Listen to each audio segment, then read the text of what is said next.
Hi hello नमस्कार, मी सुप्रिया आणि तुम्हा सर्वांचं स्वागत आहे आपल्या एका नवीन व्हिडिओमध्ये। आज आपण इन्स्टंट अशी ओट्सची रेसिपी पाहणार आहोत, म्हणजे ओट्सचा चिला, पण थोड्याशा वेगळ्या पद्धतीने आहे। याआधी देखील मी बऱ्याच रेसिपी ओट्सच्या शेअर केलेल्या आहेत तुमच्याबरोबर, ही एक त्यातीलच नवीन रेसिपी।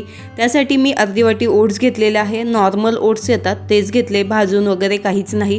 त्यामध्ये आपल्याला मी 1 चमचा पहिल्यांदा बेसन पीठ टाकते आणि मोठा 1 चमचा नाचणीचं पीठ। आता नाचणीचं पीठ हे मी आधीच्या देखील व्हिडिओमध्ये सांगितलेलं आहे की आपल्याकडे विकत मिळतंच, कोणत्याही किराणा मालाच्या दुकानात देखील तुम्हाला नाचणीचं पीठ मिळून जाईल। आणि मी पुन्हा अर्धा चमचा बेसन टाकून घेतलं, म्हणजे 1.5 चमचा जवळपास नाचणीचं पीठ आणि 1.5 चमचा बेसन पीठ, त्याचबरोबर अर्धी वाटी ओट्स मिक्स करून घेतलं। आणि आता यामध्ये मी पाणी टाकून घेणार आहे, पाव वाटी पाणी टाकून घ्यायचं आणि नंतर जसं लागेल तसं तुम्ही यामध्ये पाणी वापरू शकता। आता याची एकदम फाईन पेस्ट बनवून घेणार आहे अगदी, आणि हे पाहू शकता या ठिकाणी आपली पेस्ट देखील रेडी आहे। याआधी देखील मी तुमच्याबरोबर नाचणीचा चिला ही रेसिपी शेअर केलेली आहे, ती देखील आपल्या चॅनलवर आहे, नक्की चेक करू शकता। तुम्हाला यासोबत चटणी किंवा सॉस खायची गरजच नाही, कारण असाही हा चिला खूप छान असा लागतो। किंवा कोणतीही रेग्युलर तुम्ही भाजी बनवलेली असेल तर त्याबरोबर देखील तुम्ही हे नाश्त्यासाठी नक्कीच खाऊ शकता। आता यामध्ये बारीक चिरलेल्या भाज्या टाकून घेते, म्हणजेच कांदा, ढोबळी मिरची, टोमॅटो, कोथिंबीर, तुम्हाला जर गाजर आवडत असेल तर गाजर किसून देखील वापरू शकता। चवीनुसार मीठ, थोडीशी हळद पावडर, थोडंसं लाल तिखट आणि त्याचबरोबर पाव चमचा हिंग आणि अर्धा चमचा जिरेपूड किंवा गरम मसाला वापरायचा असेल तर तुमच्या आवडीनुसार तुम्ही नक्कीच वापरू शकता, किंवा लाल तिखटच्या ऐवजी बारीक चिरलेली हिरवी मिरची देखील तुम्ही या ठिकाणी नक्कीच वापरू शकता। सर्व आता मिक्स करून घ्यायचं आहे आणि याची कन्सिस्टन्सी तुम्ही पाहू शकता अशा पद्धतीची आहे।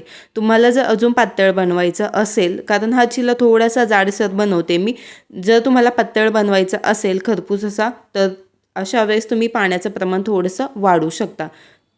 यामध्ये तुम्ही जर फक्त ओट्स वापरले तरी देखील त्याचा चिला खूप छान असा बनवून तयार होतो।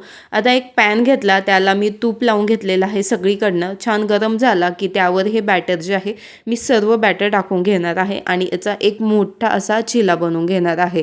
तुम्ही अशा पद्धतीने देखील बनवू शकता, किंवा छोटे छोटे उत्तप्पम सारखे देखील तुम्ही बनवू शकता, काहीच हरकत नाही। तुमच्या आवडीनुसार तुम्ही जसा हवा आहे त्या पद्धतीचा नक्कीच बनवू शकता। आणि हो, ही रेसिपी जी आहे ती अगदी हेल्दी आहे। तुम्ही मुलांना टिफिनसाठी किंवा संध्याकाळच्या आदल्यामधल्या वेळेसाठी खायला देखील देऊ शकता, कारण ही इन्स्टंट होते आणि इन्स्टंट असून देखील यामध्ये आपण नाही सोडा वापरलाय नाही इनो।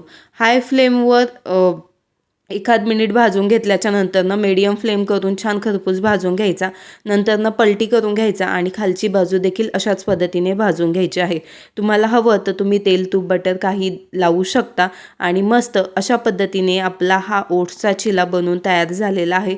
खूप हेल्दी आहे आणि आवडीने खातील अशी ही रेसिपी आहे, नक्की ट्राय करा। रेसिपी आवडली असेल तर लाईक करा, शेअर करा आणि जर चॅनलवर नवीन असाल तर चॅनलला सबस्क्राईब करायला विसरू नका, कारण मी अशाच नवनवीन हेल्दीज रेसिपी किंवा टिफिन रेसिपीज तुमच्यासाठी शेअर करत असते तुमच्याबरोबर। त्यामुळे व्हिडिओ पाहायचा असेल नोटिफिकेशनसाठी तुम्हाला चॅनलला नक्की सबस्क्राईब करावं लागेल। आणि अशा पद्धतीने आपला हा ओट्स चिला बनवून तयार झालेला आहे, नक्की ट्राय करा आणि रेसिपी कशी वाटली हे कमेंटमध्ये कळवायला विसरू नका।